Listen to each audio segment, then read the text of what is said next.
लगन कुंडली में हम आठवें भाव के स्वामी की प्लेसमेंट को कंपेयर कर रहे हैं। जैसे मान लो किसी जातक का आठवें भाव का स्वामी किसी भाव में स्थित है और किसी अन्य जातक का आठवें भाव का स्वामी किसी दूसरे भाव में स्थित है, तो वास्तव में आप दोनों को कैसे कंपेयर कर सकते हो और दोनों में से कौन सी प्लेसमेंट आपके लिए ज़्यादा बेहतर हो सकती है। इस वीडियो में जो हम डिस्कशन करने वाले हैं, जैसे मान लो किसी का आठवें भाव का स्वामी 6th हाउस में स्थित है या किसी जातक का आठवें भाव का स्वामी 10th हाउस में स्थित है, तो इन दोनों में से कौन सी प्लेसमेंट आपके लिए ज़्यादा अच्छी रहेगी और इसका अगर हम कंपैरिजन करें तो किस प्रकार से आप इसको इंटरप्रेट कर सकते हो। देखिए, सबसे पहले तो आठवें भाव की ही बात आती है। आठवें भाव का स्वामी या आठवां भाव, आपके चार्ट में आठवां भाव वो भाव है जो बहुत सडन एक ट्रांसफॉर्मेशन आपकी लाइफ में ला सकता है। ये ट्रांसफॉर्मेशन आपके लिए काफ़ी पॉजिटिव भी साबित हो सकती है या काफ़ी नेगेटिव भी साबित हो सकती है। डिपेंड करता है कि आपका आठवें भाव का स्वामी कौन है और वो आपके चार्ट में कैसी स्थिति में बैठा है, साथ में आपके आठवें भाव में कोई अन्य ग्रह स्थित है या नहीं। क्योंकि आपका आठवें भाव का स्वामी तो चार्ट में किसी भी भाव में स्थित हो सकता है, लेकिन आठवें भाव में जो आपके चार्ट में प्लैनेट है वो बहुत मेजर रोल प्ले करेगा आपके, अगर कोई भी ट्रांसफॉर्मेशन लाइफ में आती है तो। वास्तव में आपका आठवें भाव का स्वामी जो होगा वो किसी अन्य भाव का भी स्वामी हो सकता है, लेकिन आपके चार्ट में मान लो सूर्य या फिर चंद्रमा आपके आठवें भाव के स्वामी हो, तो वो किसी भी अन्य भाव के स्वामी नहीं होंगे। तो इस केस में आपको ये भी ध्यान रखना, वास्तव में आपका आठवां भाव ये बताता है कि मैरिज के बाद आप अपनी लाइफ से कितने ज्यादा सेटिस्फाई हैं, आप अपनी मैरिज से, अपने रिलेशनशिप से कितने ज्यादा सेटिस्फाई हैं। साथ में आठवां भाव आपकी लाइफ में मैरिड लाइफ को लेकर काफी उतार चढ़ाव भी ला सकता है। ये भाव बहुत ज़्यादा डीप है। यहाँ पर आप किसी भी विषय को लेकर देखेंगे तो आप जितनी ज़्यादा गहराई में उस विषय में जाते जाएंगे, उतनी ही ज़्यादा और गहराई आपके सामने प्रकट होती जाएगी। इसलिए इस भाव को लेकर आप जितने ज़्यादा सीरियस रहेंगे, जितना ज़्यादा इस भाव को लेकर अपना एफर्ट डालेंगे किसी भी काम में, उतना ही ज़्यादा आप अच्छे से सक्सेसफुल होंगे। आठवां भाव है वो बहुत मिस्टीरियस है, तो आपका कोई भी मिस्टीरियस रिलेशनशिप है, कोई सेक्रेट आपका अफेयर वगैरह है, किसी से आपकी कोई फ्रेंडशिप है, वो ये भाव रिप्रेजेंट करता है। वास्तव में आठवां भाव दूसरे लोगों का धन या दूसरे लोगों का संपत्ति है। तो आपको जो भी बिना मेहनत की संपत्ति या धन मिलता है वो भी आठवें भाव के थ्रू ही देखा जाएगा। आपको किसी से कोई गिफ्ट के रूप में धन या संपत्ति मिलता है, आपको किसी भी तरीके से अपने इन-लॉज के माध्यम से कोई भी सपोर्ट या धन संपत्ति मिले या अपने माता-पिता से भी, क्योंकि आठवां भाव विरासत का है, तो विरासत में जो कुछ भी आपको मिलेगा उसके लिए आपने कोई प्रयास नहीं किया वास्तव में। लेकिन वास्तव में आप स्वयं के लिए कितना ज़्यादा अब आगे चलकर फ्यूचर में प्रयास करेंगे, खुद कितना ज़्यादा आप हासिल करेंगे। तो आपका आठवें भाव का जो प्रभाव है आपकी लाइफ पर, कभी-कभी ऐसा होता है कि आपको आठवें भाव के थ्रू मिलता बहुत कुछ है, लेकिन वो आपके लिए उतना सफिशिएंट नहीं होता जितना आप वास्तव में चाहते हैं। या कभी-कभी आपको आठवें भाव के थ्रू जो कुछ हासिल होता है, वो आपकी रिक्वायरमेंट नहीं होती उस हिसाब से, क्योंकि आप अकेले ही इतने ज़्यादा सक्षम होते हैं कि आपको वास्तव में आठवें भाव के थ्रू जो कुछ मिलता है उसकी ज़रूरत नहीं होती। तो दोनों ही सिनेरियो हो सकते हैं आपकी लाइफ में। आठवां भाव आपके डीप रिसर्च या आपके डीप नॉलेज को बताता है और वास्तव में ये भाव ये बताएगा कि आपका जो इनकम है, आपका जो धन या संपत्ति है, उसको लेके कितना ज़्यादा रिस्क आप ले सकते हैं, कितना ज़्यादा आप कोई डीप ऐसा फैसला ले सकते हैं अपने रिलेशनशिप के लिए, अपनी स्टडीज़ वगैरह के लिए या अपने अर्निंग्स के लिए भी। जब भी हम आठवें भाव के प्रभावों की बात करते हैं या आठवें भाव के स्वामी की बात करते हैं, तो मान लो आठवें भाव का स्वामी किसी का एक शुभ ग्रह है या किसी का एक अशुभ ग्रह है, तो दोनों के केस में जो प्रभाव होंगे वो अलग-अलग होंगे, भले ही आपका आठवें भाव का स्वामी चार्ट में कहीं भी बैठा हो।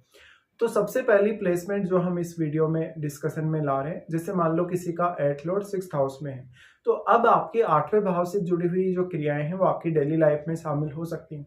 जैसे कि रिसर्च है, जैसे कि तंत्र मंत्र है, इस प्रकार की जो अकल्ट से संबंधित विद्याएं हैं, या आपका कोई भी ऐसा कार्य क्षेत्र रहा है जहां पर आप बहुत गोपनीय तरीके से काम कर रहे हैं, गवर्नमेंट का कोई ऐसा डिपार्टमेंट जहां पर आप कोई बहुत बड़ी जांच पड़ताल कर रहे हैं, कोई बहुत बड़ा साइंटिफिक वर्क कर रहे हैं।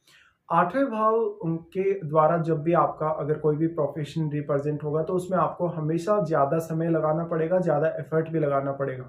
तो अब आपकी जो डेली लाइफ है उसमें आपको ज़्यादा डिसिप्लिन चाहिए वास्तव में, या कभी-कभी बहुत ज़्यादा समय भी चाहिए। तो देखा जाए तो आठवें भाव के स्वामी का 6th हाउस में जाना आपके लिए बहुत ज़्यादा चुनौतियां ला सकता है, अगर आठवें भाव का स्वामी एक शुभ ग्रह है और अगर मान लो वो 6th हाउस में वेल प्लेस्ड नहीं है तो।